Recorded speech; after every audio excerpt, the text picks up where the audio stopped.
श्री राधे श्री राधे श्री राधे। ओम श्री सद्गुरुदेवाय नमः। श्री राधा कृष्णाभ्याम नमः। ओम नमो भगवते रासमंडलेशाय स्वाहा। ओम तत्सद ब्रह्मणे नमः। अखंड मंडलाकारं व्याप्तं येन चराचरं तत्पदं दर्शितं येन तस्मै श्री गुरुवे नमः। अज्ञानतिमिरान्धस्य ज्ञानाञ्जनशलाकया चक्षुरुन्मीलितं येन तस्मै श्री गुरुवे नमः। गुरुर्ब्रह्मा गुरुर्विष्णु गुरुर्देवो महेश्वर गुरु साक्षात् परब्रह्म तस्मै श्री गुरुवे नमः। वंशी विभूषित करान्नव नीरदाभात पीतांबरादरुण बिंब फलाधरोष्ठात् पूर्णेन्दु सुंदर मुखादरविंद नेत्रात् कृष्णात् परम किमपि तत्त्वमहं न जाने। वसुदेव सुतं देवं कंस चाणूरमर्दनं देवकी परमानंदं कृष्णं वंदे जगद्गुरुं। त्वमेव माता च पिता त्वमेव बन्धुश्च सखा त्वमेव सेव्यश्च गुरुस्त्वमेव सर्वं मम देव देव। मन्मना भव मद्भक्तो मद्याजी मां नमस्कुरु मामे वैश्यसि सत्यं ते प्रतिजाने प्रियोऽसि मे। सर्वधर्मान् परित्यज्य मामेकं शरणं व्रज अहं त्वा सर्वपापेभ्यो मोक्षयिष्यामि मा शुच। बहूनां जन्मनामन्ते ज्ञानवान् मां प्रपद्यते वासुदेवः सर्वमिति समात्मा सुदुर्लभः। यो मां पश्यति सर्वत्र सर्वं च मयि पश्यति तस्याहं न प्रणश्यामि स च मे न प्रणश्यति। मत्कर्म कृन् मत्परमो मद्भक्तः संगवर्जितः निर्वैरः सर्वभूतेषु यः समामेति पाण्डव। अनन्यचेताः सततं यो मां स्मरति नित्यशः तस्याहं सुलभः पार्थ नित्ययुक्तस्य योगिनः। हरि ओम तत्सत् हरि ओम तत्सत् हरि ओम तत्सत्।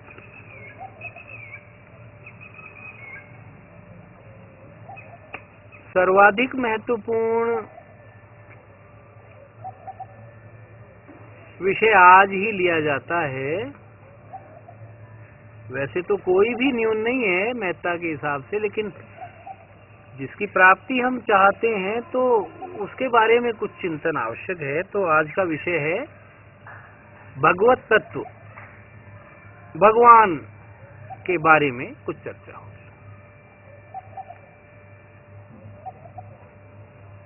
वैसे तो मेरी सामर्थ्य नहीं है, ये तो इतना भारी विषय है कि श्रुतियां तक कह रही हैं कि कोई मुझे नहीं जान सकता, जिसे मैं चाहूं वही मुझे जान सकता है। तो भगवान को ही जान लिया तब तो काम ही बन गया। लेकिन कुछ चर्चा तो जरूरी है, क्योंकि मैंने बताया कि सिर्फ साधन आगे हम बढ़ेंगे तो किस बात का कर रहे हैं, अपने को जानते नहीं, अपने को शरीर माने बैठे हैं, भगवान का पता ही नहीं है।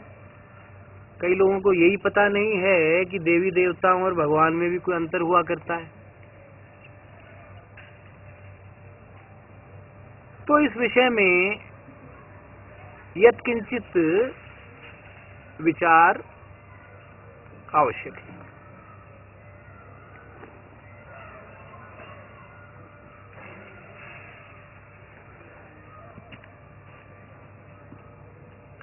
अब देखने का विषय ये है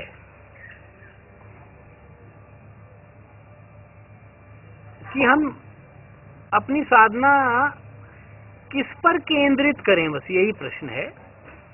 क्या भगवान के निराकार स्वरूप पर करें अथवा साकार पर करें? साकार पर भी करें तो किस रूप की करें और फिर कैसे करें, ये तो बाद में आएगा। तो आज तो केवल संक्षेप में इतना ही जानना चाहिए हम सभी को। मैं तो यात्रा में आपके साथ शामिल ही हूँ। मार्गदर्शन आ रहा है संतों का, गुरुदेव का। तो देखिए, भगवान के दोनों रूप हैं। जो ये कहते हैं कि केवल निराकार है, वो भी भोले हैं। और जो ये कहते हैं कि केवल साकार हैं, वो भी अज्ञानी कहे जाएंगे। वेद ये कहता है कि साकार निराकार दोनों ही मैं हूँ, दोनों ही मेरे रूप हैं।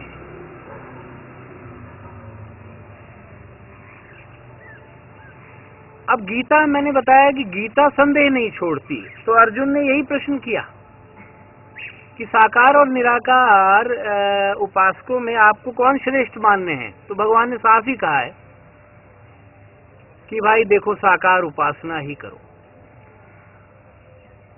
कोई तो आकार होगा, वैसे मैं तो और आगे बढ़ता हूं, मैं तो ये कहता हूं कि निराकार की उपासना हो ही नहीं सकती।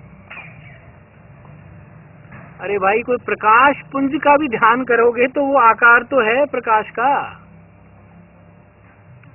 अगर नाम का भी आश्रय लोगे कि नाम भी एक रूप है, नाम के भी अक्षर वगैरह से एक आकृति बन रही है, वो भी साकार ही है, तो ये कहना भी अज्ञान मूलक ही है। लेकिन चलो, बहुत से लोग निराकार की करते हैं, करते आए हैं, पहुंचे भी हैं। हालांकि क्लेश बहुत अधिक है। भगवान ने कह दिया, क्लेशो अधिकतरस्तेषाम् अव्यक्तासक्त चेतसाम्। ये 12वें अध्याय में भक्ति योग में उन्होंने बता दिया कि अव्यक्त की, निराकार की उपासना बड़ा भारी क्लेश है। जैसे कोई एक छलांग मार करके चंद्रमा पर पहुंचना चाहे, जैसे कोई सप्त सिंधुओं को अपने हाथों से तैरकर पार करना चाहे, ये इतना भारी काम है। और प्राय ये जो देहाभिमानी हैं, अब हम सब देहाभिमानी हैं। अभिमान से यहाँ घमंड का मतलब नहीं है, हम अपने को देह मानते हैं। चलो, जो ज्यादा ज्ञानी है तो वो ये मानता है कि चलो मैं आत्मा हूँ, लेकिन अभी मैं देह में हूँ, अभी देह मेरे साथ है, तो देहाभिमानी हो गया।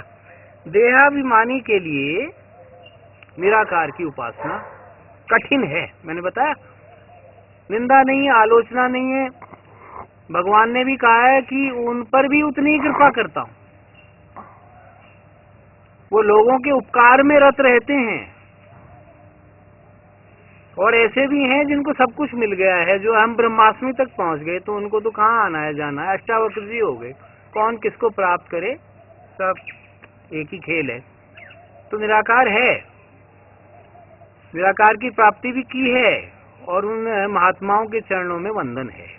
कबीर, नानक आदि बहुत से ऐसे संत हो गए हैं जो निराकार के उपासक माने जाते हैं। मैंने बताया, अब मेरा तो दर्शन अलग है कि अब वो राम राम तो सभी ने किया है, राम किया है तो राम ये एक आकार है, प्रकाश है तो प्रकाश पुंज एक आकार है, और कोई रूप तो होगा। अब हमारे लिए क्यों मुश्किल है, अर्जुन के लिए क्यों भगवान ने कहा साकार की करो? क्योंकि अनंत कोटि ब्रह्मांड में कहाँ ध्यान लगाओगे आप? है तो सभी में, लेकिन फिर आपका ध्यान भटकेगा। मूर्ति में लगाओगे या फिर ज्यादा अगर उलझ जाओगे तो फिर सोचोगे कि सब में भगवान है, तो पेड़ में लगा दो, फिर सोचोगे कुर्सी में लगा दो, मेज में लगा दो, फिर क्या है कि किसी पशु में लगा दो। फिर कोई कहेगा अरे भाई सब में नर में नारायण है नर में ही नारायण होता, फिर तो काम ही क्या था। नारायण तो मरता नहीं है भाई, नारायण तो बूढ़ा नहीं होता, नारायण तो रोगी नहीं होता। तो लाठी हाथ में है, पाव पर गोली फांक रहा है नर नारायण नहीं है। नर में नारायण है, ठीक है, नर नारायण का अंश है, ठीक है, और जो अहम ब्रह्मास्मि तक पहुंच गया वो नर नारायण है, ये। लेकिन सामान्यतया हम साधना कर रहे हैं तो एक नन्हा शिशु जो है, जो अभी घुटनों से चलना नहीं जानता, उसको आप दौड़ लगवा रहे हो, उसको कह रहे हो हम ब्रह्मास्मि बोल, सोहम बोलता रहेगा, तोता रटन तो हो जाएगी, वो बेचारा कहीं नहीं पहुंचे। तो ऐसा पाखंड हमें नहीं करना है, हमें भगवान के आदेश बस। मैं तो बोल ही नहीं रहा, मैं कह मेरे विचार नहीं, गीता पढ़ लो, खुद गीता पढ़ो, अपने निष्कर्ष निकालो। और मैं तो कह रहा हूं कि कोई इस प्रकार का हो, पूर्व जन्मों का इतना बड़ा भारी साधना किया हुआ हो, निराकार के क्षेत्र में आए, कोई दिक्कत नहीं है। या जिसको भगवान ने ही भेजा है, वो तो भगवान का रूप ही है, वो तो मुक्तात्मा है, वो तो अवतार है, वो तो अवतार ही इसलिए लिया है कि वो लोगों में ज्ञान का प्रकाश फैलाए। लेकिन यहाँ सामान्य व्यक्तियों की हमारी चर्चा है, जो कि अपने को स्त्री भी मानते हैं, पुरुष भी मानते हैं, साधक मानते हैं, और जो स्वामी सेवक भाव जो पहले आ चुका है विषय, उस प्रकार से भक्ति करना चाहते हैं। ये भगवान हमारे स्वामी हैं, हम उनके सेवक।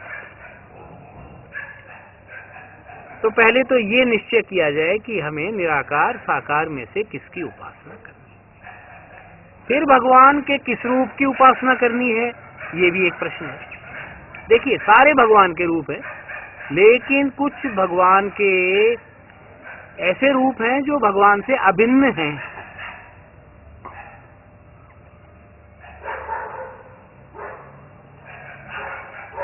गणेश जी हैं, महादेव जी हैं, जगदम्बा भवानी हैं, हनुमान जी हैं, ये बिल्कुल भगवान ही है, ये मान लीजिए। किसी भी रूप की कर सकते हो आप। लक्ष्मी नारायण हैं, कर सकते हो। तो किसी की भी उपासना की जा सकती है, आपकी रुचि किसमें है ये देखना चाहिए। आपकी रुचि भगवान की अगर मर्यादा, पुरुषोत्तम रूप की जो मर्यादित लीलाएं हैं, जो पुरुषोचित लीलाएं हैं, उनमें आपकी रुचि है तो भगवान श्री राम की कीजिए। अगर आपकी रुचि अमर्यादित, ध्यान से सुनो, सीमा रहित रस साम्राज्य में अवगाहन करने की रुचि है तो कृष्ण की। काम तो होना ही नहीं चाहिए, मैं बार बार कहता आ रहा हूं, जहां काम तहां राम नहीं, जहां राम तहां काम। राम से मतलब मेरा सभी से है। तो एक रूप बनाइए, सम्मान सभी का कीजिए। मान लो आपका कृष्ण का इष्ट है,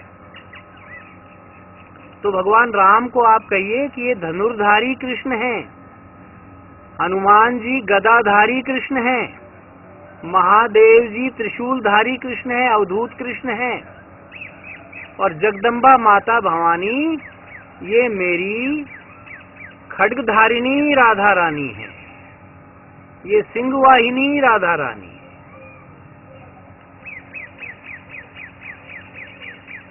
सब में राधा कृष्ण में सब जग जानी। और अगर आप शिव जी के उपासक हैं तो इससे विपरीत हो जाएगा।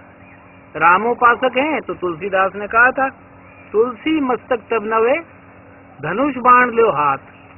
तो मूर्ति के हाथ में बांसुरी की जगह धनुष बाण आ गया, आपको ये घटना विदित होगी, ये प्रसंग आता है। अब एक संशय और हो जाता है कि फिर देवी देवता में और ईश्वर में और परम पुरुष में और ब्रह्म में, पर ब्रह्म में, भगवान में, हाँ भेद है, मैंने बार बार कहा है, वैसे तो सारा ही अभेद है, लेकिन भेद भी है। ऋषि मुनियों तक ने ब्रह्म सूत्रों में अथा तो ब्रह्म जिज्ञासा, तो फिर तीन तत्व हो गए, जिज्ञासा करने वाला, जिसको जानना हो, जिज्ञासा करने योग्य वो, और जिज्ञासा, ये तीन तत्व हो गए। तो अगर अभेद हो जाता है तो फिर तो कहना ही नहीं बनता। फिर तो फिर कौन किसको ढूंढ रहा है? तो अभी तो हम ढूंढ रहे हैं। अभी तो हमारा शरीर अनित्य है, भगवान का नित्य है। ये संसार भगवान का रूप है लेकिन अनित्य है। भगवान नित्य है, चिन्मय है, परम तत्व है। एकमात्र गंतव्य है, एकमात्र लक्ष्य है, एकमात्र प्राप्तव्य है। भगवान को ही प्राप्त करना है। माया तो महान दुखदाई है, उन्हीं की है, लेकिन इसको नहीं करना है।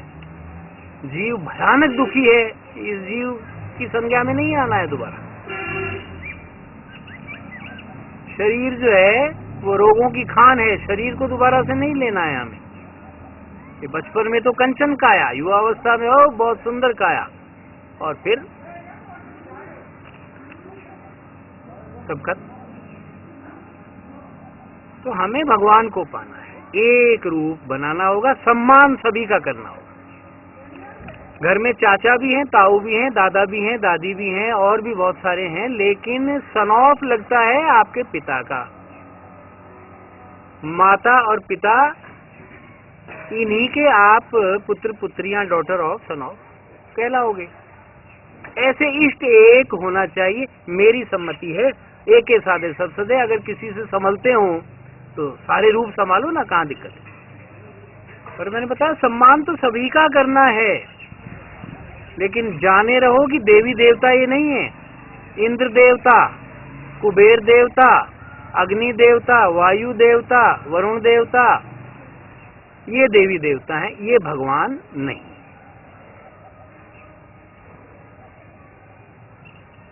इसी प्रकार से जब हमारे अंदर वो न्याय करता है, ईश्वर सर्वभूता नाम हृदय अर्जुन तिष्ठति भ्रामयन् सर्वभूतानि,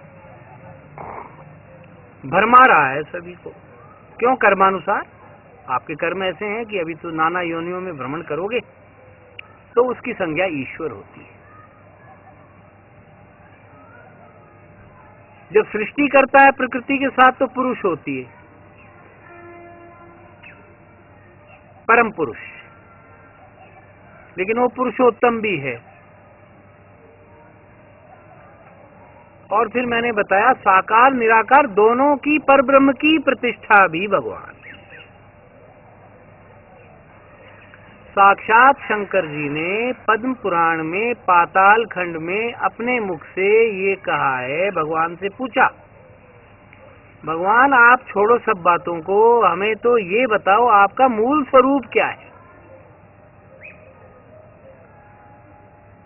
ये तो हम समझ गए कि ब्रह्मा विष्णु महेश सब आपके रूप हैं, और आप सृष्टि करते समय आप ही ब्रह्मा हो, पालते समय आप ही विष्णु हो, संहार करते समय आप ही रुद्र हो। आपका मूल स्वरूप दिखाइए, या आप पढ़ लीजिए। शंकर जी का वचन है, इसमें कोई संदेह करे हो तो फिर इस मार्ग का अधिकारी नहीं।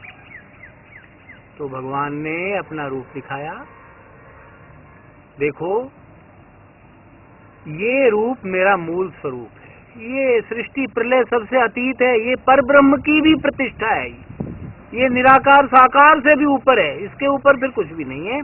राधा रानी के साथ भगवान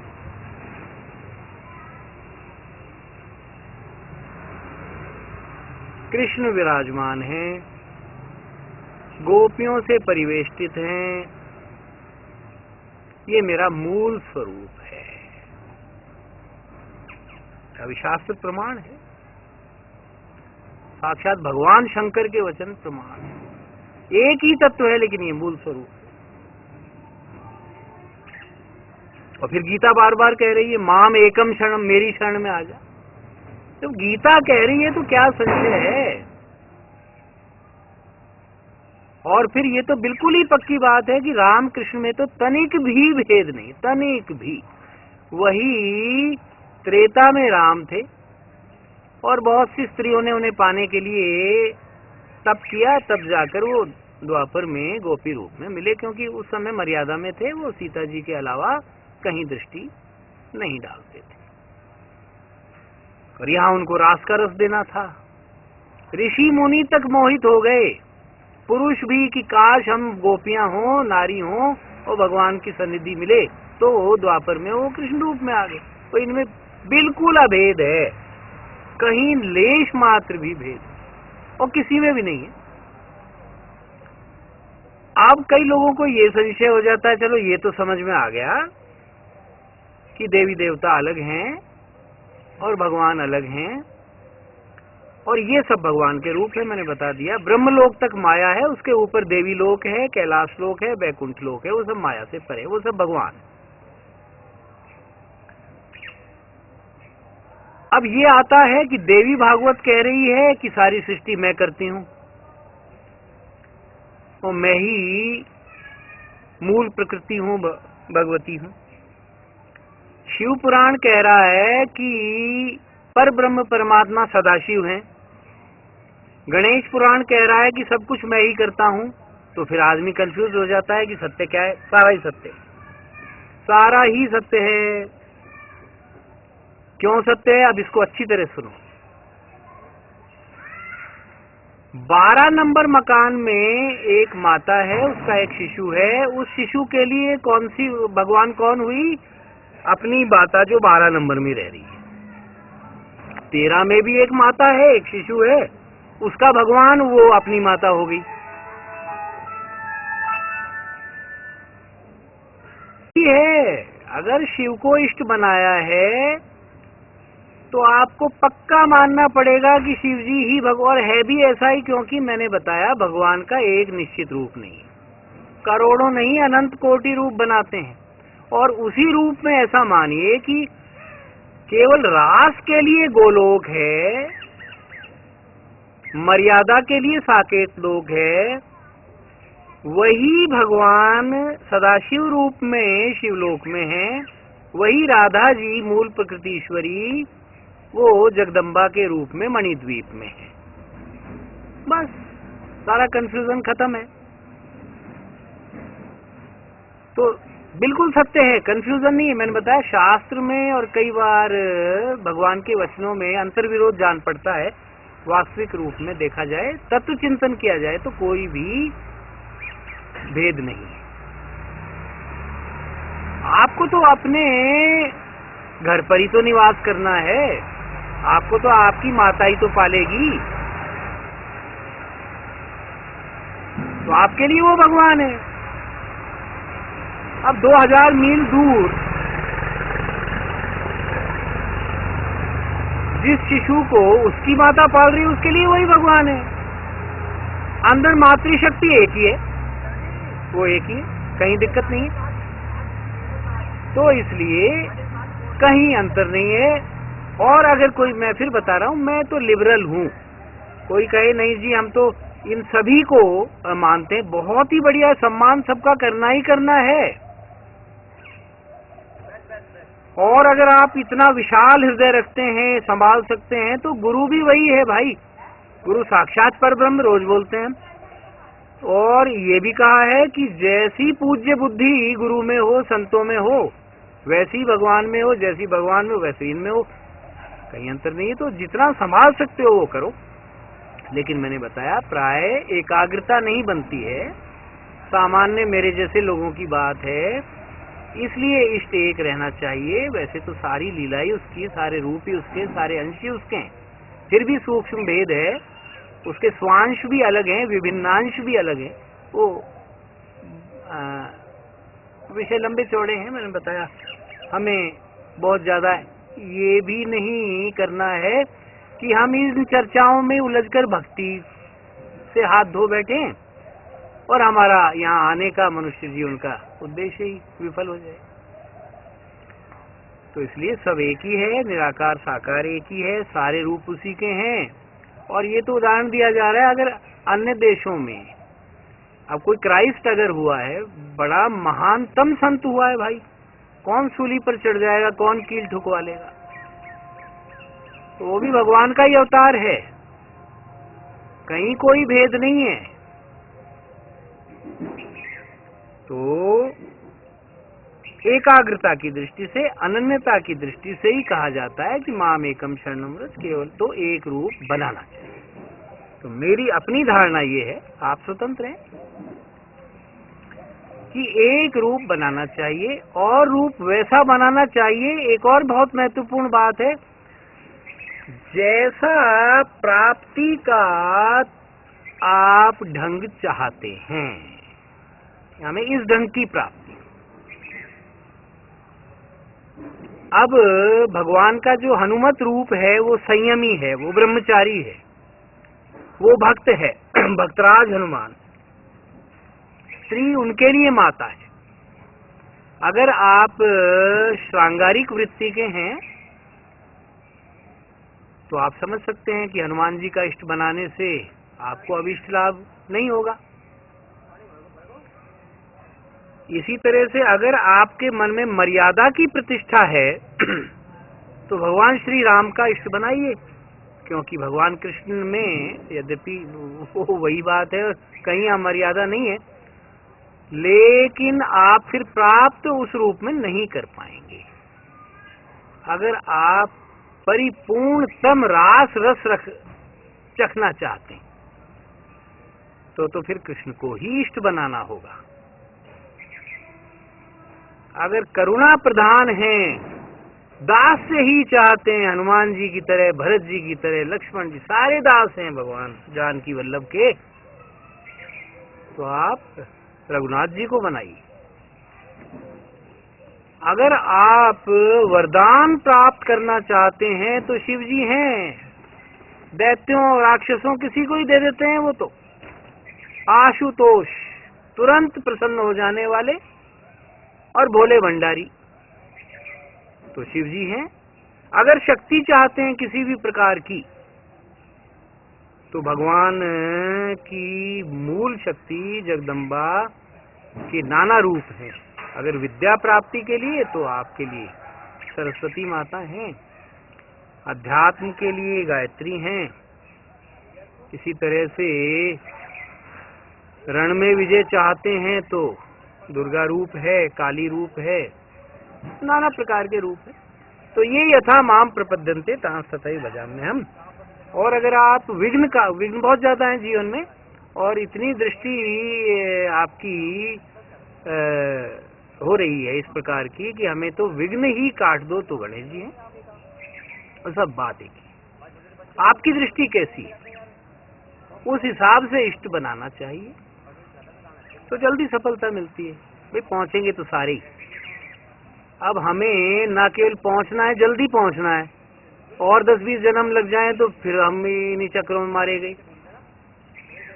फिर यहीं आओ और फिर ये तेरा पिता है, ये तेरी माता, ये तेरे भाई बहन है, फिर उनसे बिछो हो गया, ये तेरा मकान, ये गांव घर जो भी है वो जाता रहा, फिर अगले में आ जाओगे, फिर कोई और कहेगा ये ले बेटा ये तेरा नाम है, रूप है, फिर तो इसको छोड़ना चाहते हैं हम। तो जल्दी से जल्दी भगवत प्राप्ति करना चाहते हैं, सहज भी हो और त्वरित भी हो।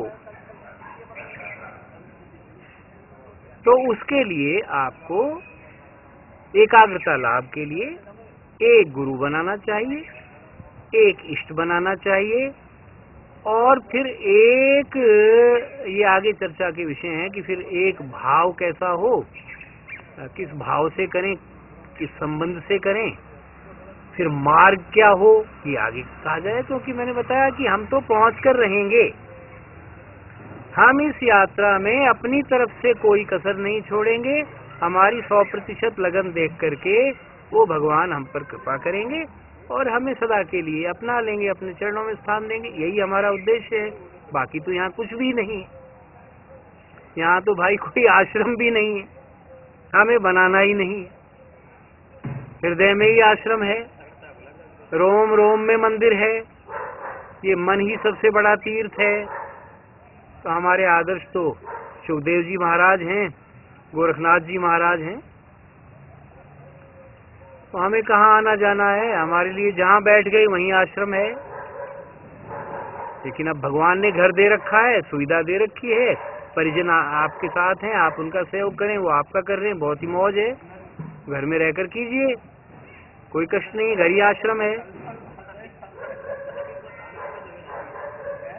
तो इसलिए भगवत तत्व पर आप विचार करेंगे। मैंने बताया, मैं तो केवल I provide food for thought. आगे आप विचार करें। और मैंने बताया, मैंने किसी की देखा देखी या किसी रूढ़िवादिता के आधार पर ये मार्ग नहीं चुना है। मैंने बहुत वैज्ञानिक चिंतन किया है और मेरा अपना शोध है ये कि अध्यात्म का आज रूप थोड़ा सा बदला हुआ नजर आता है। वास्तव में तो ऐसा नहीं है और वास्तव में इस मार्ग का कोई मुकाबला नहीं है और ये इतना सहज है, इसमें कुछ जरूरत ही नहीं, किसी चीज की जरूरत नहीं है। तो ना किसी भीड़ लगाने की जरूरत है। अब फिर मैं तो माता शिशु का उदाहरण देता हूँ कि माता शिशु को रात दिन लाड प्यार करती है, भीड़ थोड़ी लगाती है।